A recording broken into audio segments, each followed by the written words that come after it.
욥기를 읽으면서 우리는 욥이 당하는 고난이 얼마나 힘들었을지 하는 생각을 계속하게 됩니다. 또한 욥기를 읽고 있는 우리도 얼마나 힘들지 생각을 해봅니다. 욥기가 그렇게 쉽게 읽혀지는 책이 아니라 읽으시면서도 힘드시겠지만 그 끝에 있는 하나님이 주시는 은혜를 우리가 누렸으면 좋겠습니다. 게다가 이 욥기를 묵상하다 보면 하나님의 음성처럼 들렸던, 하나님의 음성을 대신하는 것처럼 보였던 친구의 말들이, 또 욥을 향해서 욥이 죄인임을 보여주려던 그 친구의 말들이, 또 그에 대해서 대답을 하는 욥의 대답들을 듣다 보면 어느 순간에 과연 누가 옳은지, 누가 진실을 얘기하고 있고 누가 거짓을 말하고 있는지 판단하기 참 어려워질 정도로 이야기들이 복잡하게 얽혀 들어가고 있습니다. 저는 이제 법정에서 본 기억이 교통법규 위반으로 가서 약식 재판한 것 말고는 없어서 법원에서 도대체 뭘 하는지 어떻게 하는지 잘 몰라요. 그래서 이제 이전에 드라마들을 몇 개를 봤었는데 보니까 법원에서 이렇게 하는구나 하는 것을 보고 깨달은 적이 있었습니다. 근데 법원에서 하는 내용들이 뭐가 문제냐면 피고와 원고가 둘이 서로 이제 말싸움을 하는 거잖아요. 어느 순간에 진실은 얘기하지 않고 난 기억이 나지 않습니다, 모릅니다, 이런 식으로 진실을 회피하는, 저는 교회를 다니는 사람이니까 재판정에서 뭐 이제 죄를 지은 사람이 맞습니다, 제가 저질렀습니다, 제가 죄인입니다, 이런 식으로 고백하는 재판을 기대를 하는데 뭐 드라마의 한계라서 그런지 모르겠지만 그런 드라마를 보고 있으면 나 죄인입니다 말하는 사람이 거의 없고 난 잘 모릅니다, 기억이 안 납니다, 아파서 못 나옵니다, 이런 식으로 옆으로 빠져나가는 그런 모습을 봅니다. 그러면서 특별히 오늘 말씀에 욥이 하는 이야기를 들으면서 욥은 그 친구들이 물어보는 질문들에 혹은 자기 생활의 삶에 있을 수 있는 그 죄들에 대해서 옆으로 도망가지 않고 나는 죄를 저지르지 않았다고 당당히 고백하는 욥의 모습을 보면서 우리 신앙도 욥처럼 정직해야겠다, 하나님 앞에 죄인이 아닌 의인의 삶으로 바로 서야겠다라는 생각을 해보았습니다. 우리가 먼저 욥기 31장 1절부터 4절까지 보면 호색이라는 주제로 욥이 이야기합니다. 내가 내 눈과 언약을 세웠다. 그렇기 때문에 어찌하여 처녀에게 주목하랴. 여러분, 길을 가다가 보면은 아름다운 여성을 만나기도 합니다. 당연히 지나친 다음에도 한 번 더 돌아보게 되는 게 당연하죠. 저 같은 경우에는 음대를 오랜 시간을 다녔고 뭐 저처럼 음대나 미대를 졸업하신 분들은 알겠지만 이쁜 자매들이 많아요. 그거 보고 또 돌아보게 되는데 문제는 어디냐면 그들을 향하여 아름답다, 참 좋다, 저 자매가 더 아름다운 음악으로 더 좋은 미술로 참 훌륭한 사람이 됐으면 좋겠다, 이런 격려를 하면 좋은데 저 자매가 이쁘네, 저 자매가 웃돌이를 벗으면 어떨까, 이런 식으로 우리는 호색하는 생각들을 멈추지 못하는 거예요. 그 문제는 사람이라면 거의 피해갈 수 없고요, 그 문제는 또 남자에만 국한되어 있는 문제가 아니라 여자에게도 포함되는 문제입니다. 여러분, 쳐다본 게 죄입니까? 쳐다본 건 죄가 아니에요. 그런데 그렇게 헐벗은 자매를 보고 집에 가서 다시 묵상하고 또 음욕이 올라와서 이상한 생각을 하고 그것을 반복하는 것이 우리 삶의 죄가 된다는 겁니다. 그런데 욥은 그러할 때 2절에 보니까 그리하면 이라는 전제를 달면서 하는 말이 위에 계신 하나님이 내리시는 분깃이 무엇이겠으며 높은 곳에서 전능자가 주시는 산업이 무엇이겠느냐. 불의자에게는 환난이 아니겠느냐. 행악자에게는 재앙이 아니겠느냐. 그가 내 길을 감찰하지 아니하시겠느냐? 내 걸음을 다 세지 아니하시겠느냐? 무슨 말이에요? 나는 죄가 없다. 나는 그런 여자를 보긴 했지만 돌아서서 다시 한번 생각한 적이 없고 그로 인하여 죄를 지은 적이 없다라고 고백하고 있는 겁니다. 우리 같으면 쭈뼛쭈뼛 하면서 그런 것 같기도 하고 아닌 것 같기도 하고 제가 본 것 같기도 하고 음욕을 품은 것 같기도 하고 아닌 것 같기도 하고 말을 빙글빙글 돌리잖아요. 누가 물어보면 대답을 안 한다고요. 내 죄를 드러내지 않기 위해서. 그러나 욥은 자기의 죄를, 자기가 죄가 없음을 분명히 드러내놓고 심지어는 그리하면 하고 조건까지 거는 거예요. 지금 현재의 재판은 나는 무죄입니다 하면서 증거를 제시하는데 이때는 증거를 제시할 게 없으니까 그리하면 내가 만약 죄인이라면 무슨 영화에 나오는 대사처럼 내 전 재산과 오른쪽 팔목을 걸겠습니다 하는 식으로 나의 삶을 걸겠습니다 뭐 이런 식으로 조건들을 건단 말이에요. 그만큼 자신이 있다는 거죠. 여러분들은 어떠십니까? 여러분들 이런 죄에 대해서 뭐 내 재산을 걸던 내 차를 걸던 내 양심을 걸던 무엇인가를 걸고 증거를 걸고 고백할 수 있는 자신이 있으십니까? 저도 그렇지 못한데요. 우리가 주님 앞에 당당할 수 있는 그런 사람이 되었으면 좋겠습니다. 두 번째는 속임이란 주제로 5절부터 6절 사이에 있습니다. 언제 나의 행위가 허탄하였으면 거짓말을 하였으면 나의 발의 괴울에 빨랐던가 내가 사람을 속인 적이 있었던가. 6절에 보니까 그리하였으면 내 삶에 그런 모습이 있었더라면 내가 공평한 저울에 달려서 하나님이 나의 정직함을 아시게 되기를 원하노라 하고 저울에 재겠다고 말을 합니다. 한국의 법원 앞에 가면 디케의 저울이라 그래서 어떤 여신이, 디케이라는 여신이 눈을 가리고 한쪽엔 칼을 들고 한쪽에는 저울을 들고 있어요. 저울에 달아서 공평하지 않으면 칼로 치겠다는 거죠. 세상의 법이 그런 거예요. 세상의 법은 저울로 재서 잘못되면 칼로 치는 그런 것이 세상의 법인데 과연 여러분 우리는 하나님의 공평한 저울에 달았을 때 하나님의 형벌을 피할 수 있을까? 우리는 정직하여서 욥과 같이 하나님 앞에 바로 선 사람이라서 그런 거짓하고 사람을 속이는 일에 저는 그런 적이 없습니다 고백할 수 있는 여러분이 되시기를 주님의 이름으로 축복합니다. 또한 7절부터 8절까지 넘어가면 탐욕이라는 주제로 말씀합니다. 언제 내 걸음이 길에서 떠났던가 내 마음이 내 눈을 따라갔던가 내 손에 더러운 것이 묻었던가. 올바른 길로 가지 않고 다른 길로 갔다는 거죠. 그래 하였으면 내가 만약에 그렇게 살았다라면 나의 삶에 그런 모습이 있었더라면 나의 심은 것을 타인이 먹으며 내 소산이 뿌리까지 뽑히는 것이 마땅하니라. 내 것 니네들이 다 가져가. 난 자신 있어. 우리 삶에 이런 고백이 있었으면 좋겠습니다. 나 하나님 앞에 정말 정직하게 열심히 살려고 노력했어. 혹시 내가 그러지 않았으면 내 것 니네들이 다 가져가. 나는 자신 있어. 이렇게 살아야죠. 물론 쉽지 않겠지만 날마다 그렇게 살려고 노력해야죠. 그런데 여기서 우리가 조금 생각해 봤으면 좋은 장면이 뭐냐면요, 지금 현재 욥은 자기 재산이며 자기 가진 모든 것이 다 사라져 버렸어요. 그렇기 때문에 욥을 바라보는 모든 사람들이 욥이 죄가 있기 때문에 그렇게 모든 게 없어진 게 아닌가 하고 의심을 하고 있는 상황이에요. 그렇기 때문에 욥은 내 거 다 가져가 할 것도 없는 거잖아요. 그냥 너무 불편한 상황인 거예요. 그럼에도 불구하고 욥이 당당히 하는 말은 나 하나님 앞에 바로 서 있었어. 내 남은 거 없지만 그거라도 다 가져가.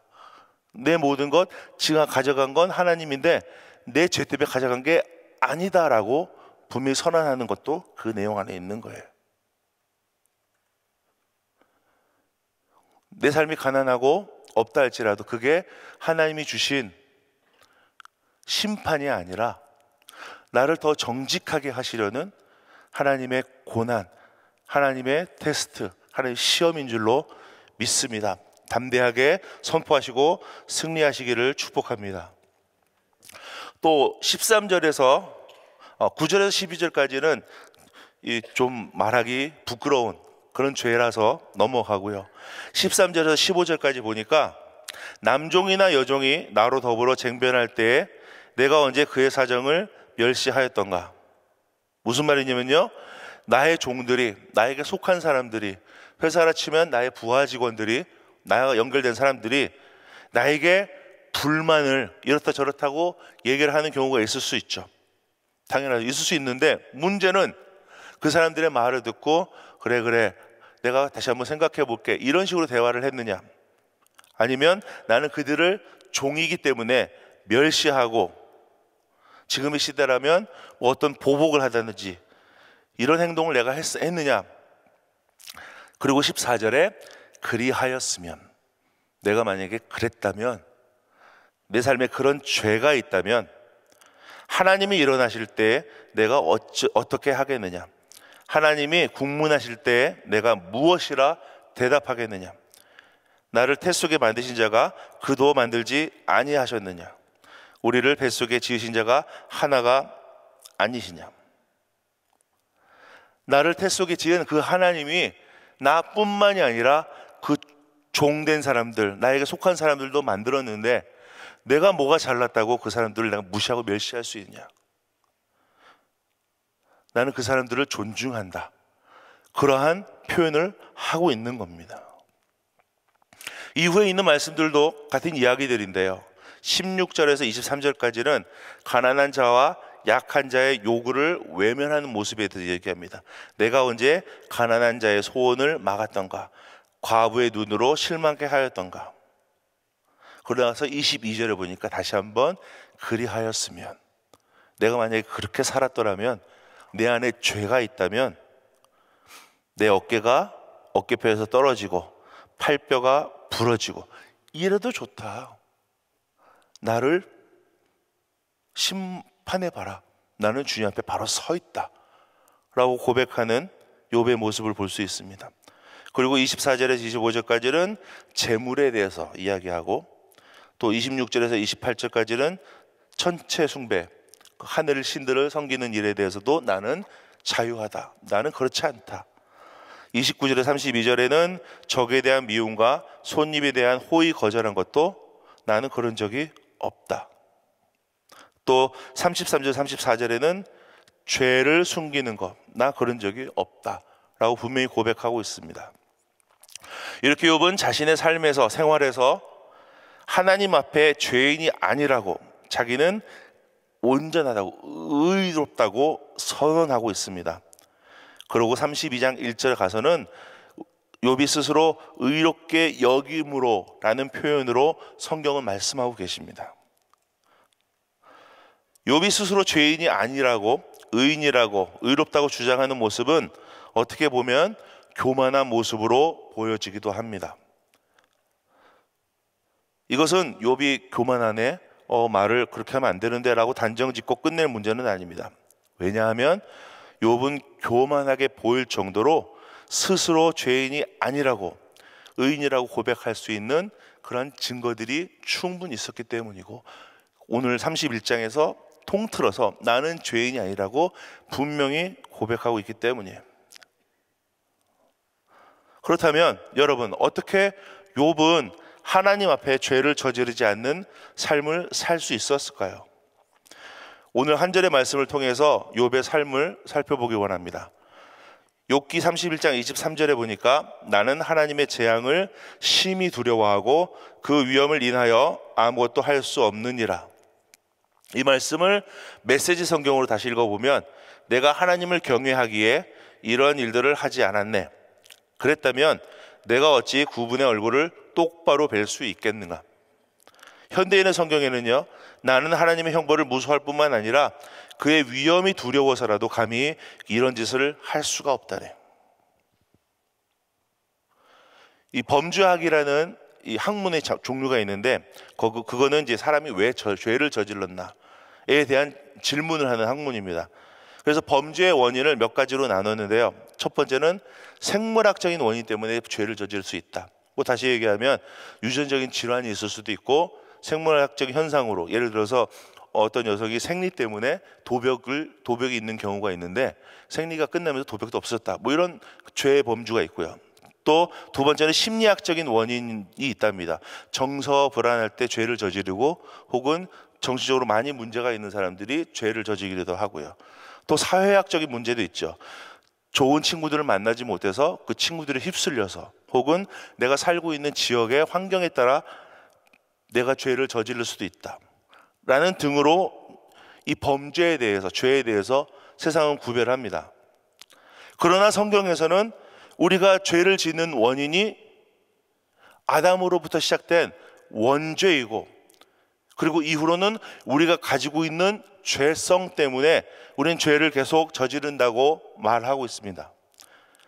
구약에서 이스라엘 백성을 설명할 때 가장 많이 나오는 표현이 목이 곧은 백성, 목이 뻣뻣한 백성이라고 말하듯이 우리가 죄를 저지르는 이유는 성경에서 말하듯 우리의 죄성 때문입니다. 그렇다면 우리가 죄를 저지르지 않아야 하는 이유는 무엇입니까? 세상적으로 판단하면 감옥 가기 싫어서, 벌금 내기 싫어서 등의 이유가 되겠지만, 하나님 앞에서 성경에서 말씀하시는 것은, 특별히 오늘 말씀에서 욥은 우리가 죄를 지으면 안 되는 이유를 하나님에게 두었습니다. 그래서 나는 하나님의 재앙을 심히 두려워하고 그 위험을 인하여 아무것도 할 수 없느니라.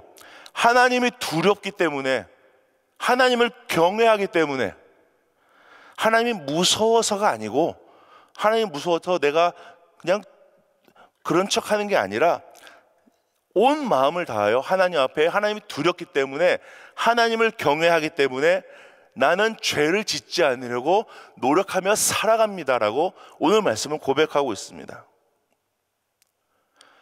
우리의 삶을 살펴보시죠.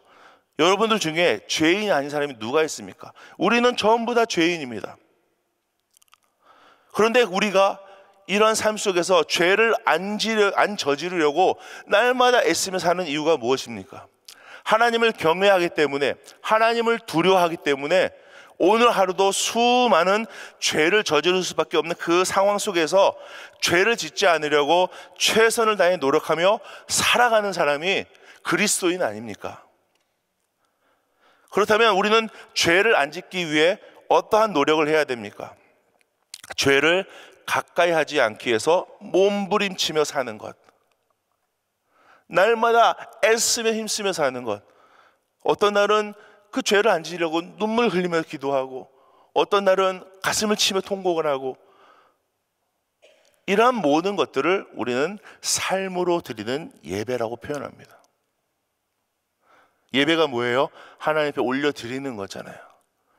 나의 시간을, 나의 삶을, 나의 하루를 하나님 앞에 올려드리는 것이 삶으로 드려지는 예배라는 거예요. 그러면 예배는 어떤 모습이어야 돼요? 거룩해야죠. 온전히 하나님만 바라봐야죠. 하나님 앞에 바로 서야죠. 이렇게 살아가는 모습이 욥이 원하던, 욥이 추구했던 죄를 안 저지르는, 의롭게 사는 삶의 모습이라는 겁니다. 나를 거룩하게, 정결하게 하고, 또 내 생각도 거룩하게, 내가 가는 곳들도 거룩하고 구별되고, 그렇게 죄를 짓지 않기 위해서 날마다 애쓰는 그 삶의 모습이 삶으로 드려지는 예배입니다. 오늘 하루도 여러분 죄 가운데 거하지 않는 거룩한 하루, 다시 말해서 삶으로 드려지는 예배를 사든 그렇게 여러분들이 되시기를 주님의 이름으로 축복합니다. 우리 함께 기도하겠습니다. 주님, 욥이 선포한 것처럼 우리도 죄에서 자유하기를 원합니다. 오직 주님만 바라보고 죄를 멀리하는 삶, 하나님께 삶으로 예배드리는 우리가 되기를 원합니다. 주님, 우리에게 힘 주시고 능력 주셔서 오늘 하루도 주 안에 승리할 수 있도록 축복하여 주시옵소서. 예수님의 이름으로 기도했습니다. 아멘. 우리 말씀 생각하시면서 나는 하나님을 예배하는 자, 우리가 찬양 드립니다.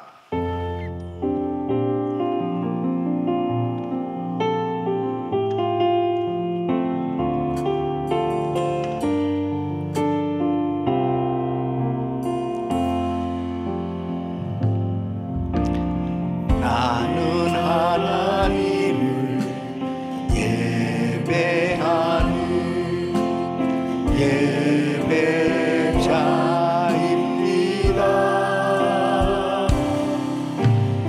내가 서 있는 곳 어디서나 하나님을 예배합니다. 내 영혼 거룩한 그대를 향하여 내 마음 완전한 하나님 향하여 이곳에서 바로 이 시간 하나님을 예배합니다.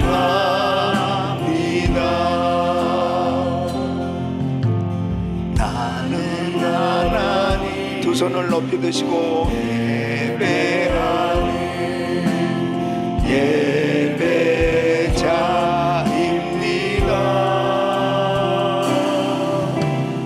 내가 서 있는 곳 어디서나 하나님을 예배합니다.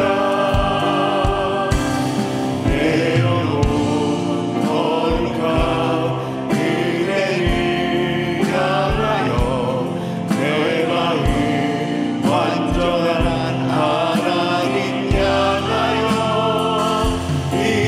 이곳에서 바로 이 시간 하나님을 예배합니다.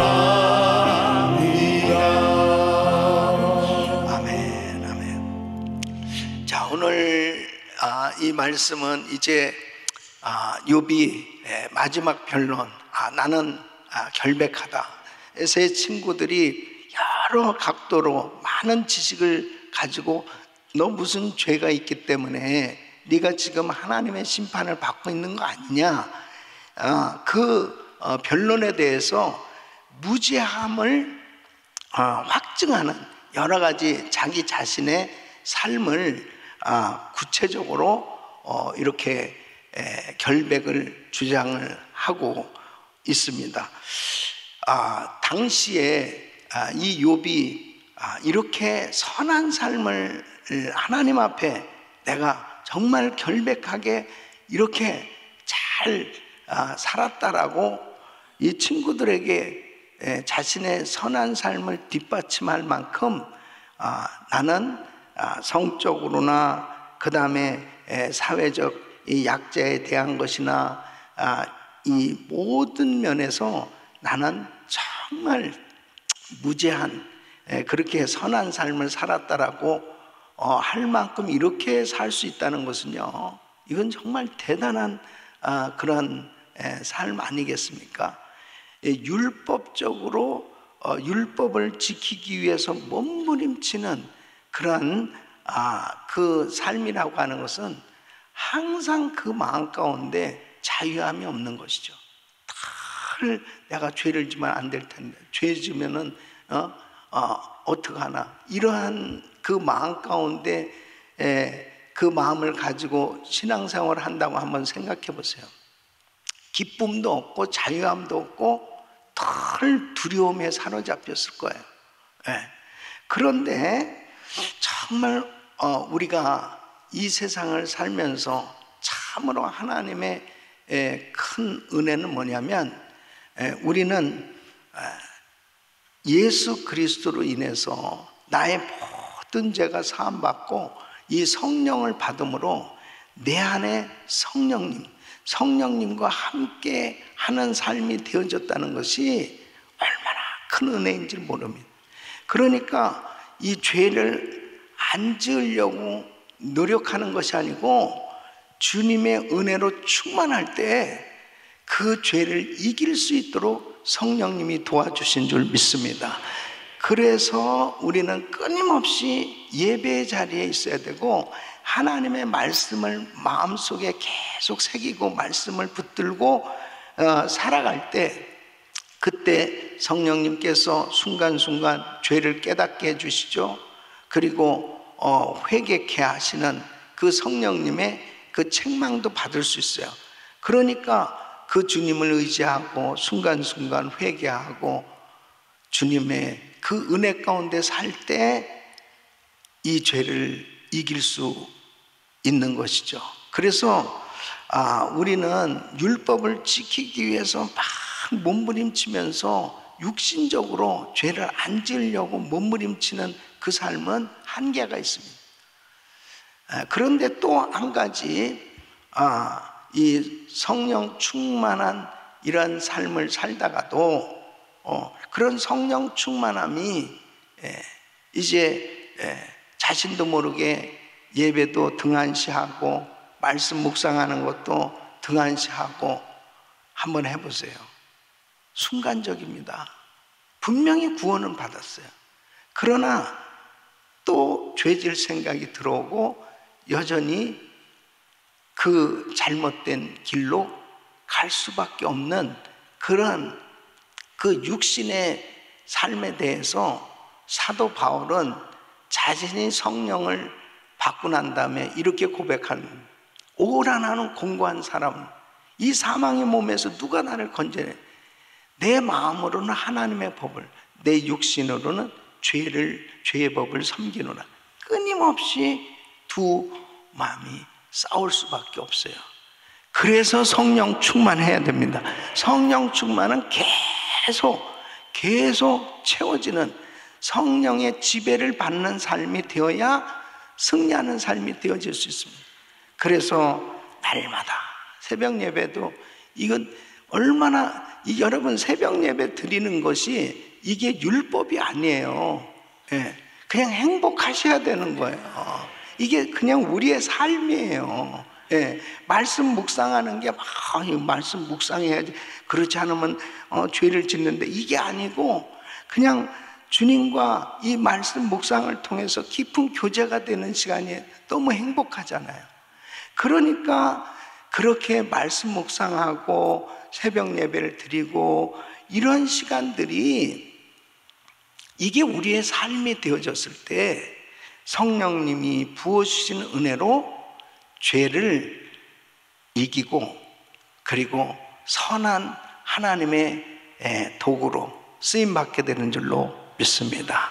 그러므로 날마다 우리들 마음을 지키려고, 무릇 지킬만은 더욱 내 마음을 지키라, 생명의 근원이 이에서 남이니, 늘 하나님이 주시는 말씀으로 충만하고 주님이 기뻐하시는 예배자가 되시기를 예수의 이름으로 축원합니다. 두 손을 가슴에 모시고 몸이 아픈 분들은 아픈 곳에 손 얹으십시오. 고마우신 아버지 하나님, 우리가 율법적으로 살려고 하면 얼마나 힘든 그러한 싸움을 해야 되겠습니까? 그런데 성령님께서 우리를 붙들어 주시기에 우리가 승리할 수 있는 줄로 믿습니다. 오늘도 주님 앞에 기도할 때 성령 충만함으로 축복하여 주시옵소서, 역사하여 주시옵소서, 은혜를 베풀어 주시옵소서. 아버지 하나님, 날마다 은혜의 자리에 있게 하여 주시고 주님과 깊은 교제가 있게 하여 주셔서 하나님이 기뻐하신 뜻대로 살아갈 수 있도록 도와 주시옵소서. 연약한 육신들 이 시간 주의 피 묻은 손을 안수하여 주시고 깨끗게 하여 주시옵소서. 예수 그리스도의 이름으로 명하노니 모든 병만은 떠나갈지어다, 암세포는 없어질지어다. 이 시간도 주님 피 묻은 손으로 안수하사 깨끗게 하여 주시옵소서. 공황장애, 우울증, 불면증 떠나갈지어다. 주여 만져 주시옵소서.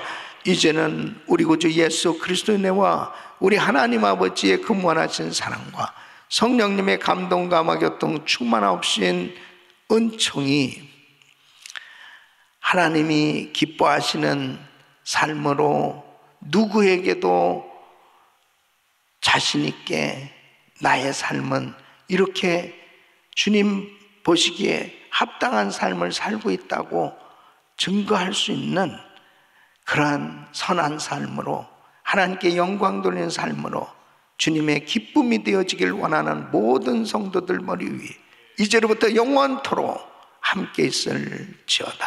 아멘.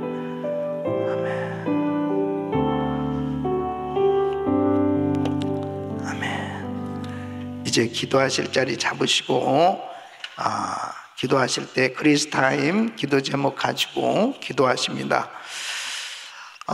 담임 목사님 가정과 사역을 위해서 기도해 주시고요. 또 한 주간에 여러 가지 많은 사역들이 있습니다. 이제 화요일 목자 부흥의 밤 있고요.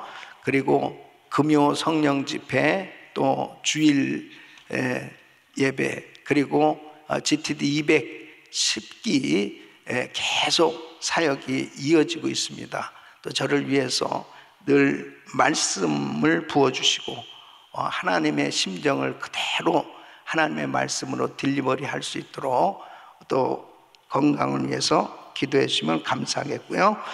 자, 오늘 그 부서는 목회팀을 위해서 기도해 주시는데, 오늘 송종호 목사님, 또 목회팀에서 LA팀, 이 팀이 나눠져 있습니다. 김홍건 목사님, 김상욱, 권상욱 목사님, 갑자기 권이 김으로 바뀐 권상욱 목사님, 김현철 목사님, 성현준 목사님, 오윤정 목사님, 이남경 전사님, 귀한 목사님들 참 귀하게 사역하고 있습니다. 우리 귀한 목사님들 위해서 기도 많이 해주시길 바라고요. 한 분의 선교사님은 터키, 튀르키예에 사역하시는 우리 선교사님들. 여기 지금 이혜영 선교사님은 암 투병을 하면서 지금 한국에서 이렇게 회복을 하고 있습니다. 여기도 정말 기적같이 이렇게 하나님께서 붙들어주고 계신데 속히 회복돼서 본인들이 현지에 가기를 원하고 있습니다. 위해서 기도해 주시길 바랍니다. 우리 GMI 선교사님들 위해서 기도하시고 GTD 210기에 큰 성령의 역사가 일어나도록 위해서 기도해 주세요. 우리 주여 부르짖고 기도합니다. 주여, 주여, 주여.